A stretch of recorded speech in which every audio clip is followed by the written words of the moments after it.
امریکی ایما پر پھانسی چڑھا دیے جانے والے عراق کے سابق صدر صدام حسین شاید کبھی اپنے دشمنوں کے ہاتھ نہ آتے اور شاید اب بھی زندہ ہوتے اگر ان کا برسوں پرانا وفادار چیف سیکیورٹی گارڈ انعامی رقم کے لالچ میں ان کے ساتھ غداری نہ کرتا اور ان کے ٹھکانے سے متعلق مخبری نہ کرتا۔ صدام حسین کے چیف سیکیورٹی آفیسر ابراہیم نے امریکی اتحادی فوج کو $2.5 کروڑ کے عوض غداری کرتے ہوئے عراقی مرد آہن سابق صدر صدام حسین کے ٹھکانے کی مخبری کی اور انہیں گرفتار کرانے میں مدد دی۔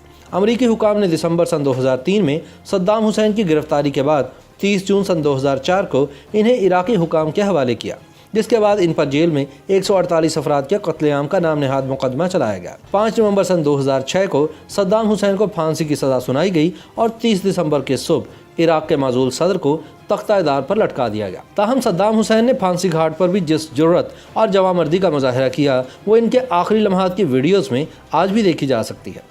یاد رہے کہ صدام حسین کو ان کے آبائی شہر تکریت سے سن 2004 میں اس وقت گرفتار کیا گیا جب ان کے قابل اعتماد گارڈ ابراہیم نے غداری کرتے ہوئے امریکیوں کو $25 ملین کے عوض ان کا ٹھکانہ بتایا تھا۔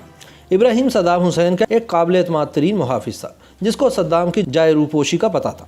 بتایا جاتا ہے کہ اس نے خود امریکی حکام سے رابطہ کر کے انہیں آفر کی کہ وہ صدام کے خفیہ ٹھکانے کا راز افشا کر سکتا ہے۔ تاہم کچھ اور ذرائع دعویٰ کرتے ہیں کہ امریکیوں نے ابراہیم کے سارے خاندان کو اٹھا لیا تھا، جس کے بعد اس کے پاس صدام حسین کا ٹھکانہ افشا کرنے کے علاوہ اور کوئی چارہ باقی نہیں بچا تھا۔ امریکی مصنف جان نکسن نے صدام کی گرفتاری میں مدد فراہم کرنے والے ابراہیم کو گرفتار کرنے والے فوجی اہلکار فرسٹ سارجنٹ ایرک میڈوکس کے حوالے سے لکھا ہے کہ ہم نے ابراہیم کے گرد جال بچھا دیا اور اس کے اہل خانہ سمیت اس کے خاندان کے 40 مردوں اور خواتین کو اٹھا کر جیل میں ڈال دیا۔ اس کے بعد ابراہیم کو یہ پیغام بھجوایا کہ اگر اس نے صدام کے حوالے سے تعاون نہ کیا تو وہ خود بھی مرے گا اور اس کے اہل خانہ بھی موت کے منہ میں چلے جائیں گے۔ اس پیغام کے بعد ابراہیم ٹریس ہو گیا اور اس نے صدام کی گرفتاری کے لیے تعاون کرنے پر اتفاق کیا۔ اپنے باس کی مخبری کر کے ابراہیم نے نہ صرف اپنے اہل خانہ کو امریکیوں کی قید سے آزاد کروایا بلکہ $2.5 کروڑ کا انعام بھی حاصل کیا۔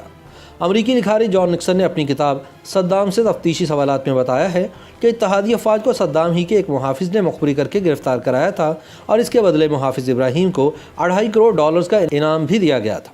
صدام حسین کا ایک وقت میں قریبی محافظ رہنے والا ابراہیم بھی اگرچہ امریکی و اتحادی افواج کے حملوں کے بعد روپوش ہو گیا تھا، لیکن بعد ازاں امریکی انٹیلیجنس نے باس پارٹی کے منتشر ہو جانے والے عناصر کی مدد سے صدام کے محافظ ابراہیم کا پتہ چلا کر اسے گرفتار کر لیا تھا۔ امریکی مصنف جان نکسن نے اپنی کتاب میں دعویٰ کیا ہے کہ امریکی انٹیلیجنس افسران کے لیے یہ نقطہ اہم تھا کہ ماضی میں جب بھی صدام حسین روپوش ہوئے تھے تو صرف ان کے چیف گارڈ ابراہیم کو معلوم تھا کہ وہ کہاں چھپے ہیں، لہٰذا امریکیوں کو معلوم تھا کہ اب بھی ابراہیم ہی یہ جانتا ہے کہ صدام کہاں چھپے ہوئے ہیں۔ بعد ازاں صدام کے محافظ ابراہیم نے اس زرعی فارم کی نشاندہی کر دی جہاں سے صدام بالآخر زمین کے اندر کھودی گئی ایک سرنگ نما پناہ گاہ سے برآمد ہوئے۔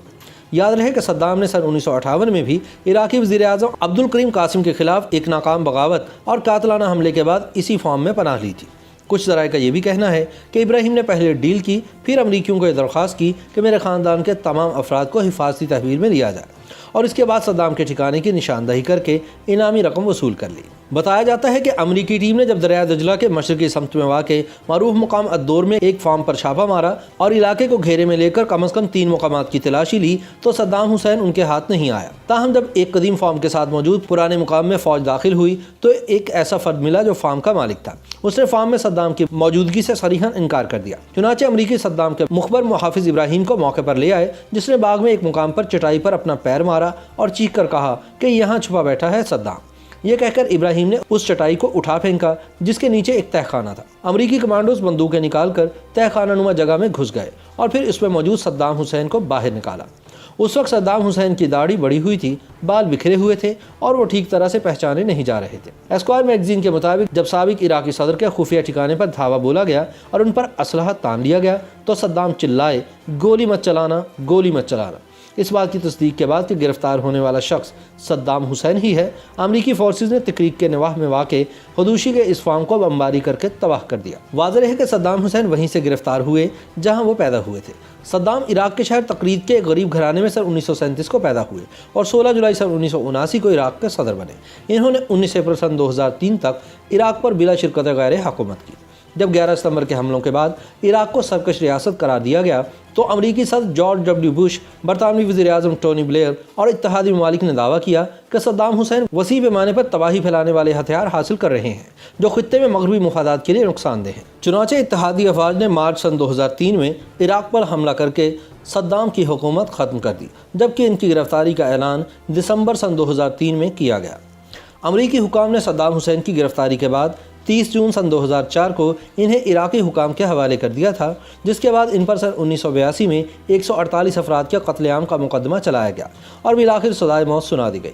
30 دسمبر سن 2006 کی صبح صدام حسین کو پھانسی دینے کے بعد تکریت کے قریب آبائی گاؤں العجوہ میں دفن کر دیا گیا۔ تاہم صدام حکومت کے خاتمے کے کئی برس بعد امریکہ اور برطانیہ دونوں نے یہ اعتراف کیا کہ جس الزام کی بنیاد پر صدام حسین کی حکومت ختم کی گئی وہ دراصل جھوٹ پر مبنی تھی اور صدام حسین وسیع پیمانے پر تباہی پھیلانے والے ہتھیار اکٹھے نہیں کر رہا تھا۔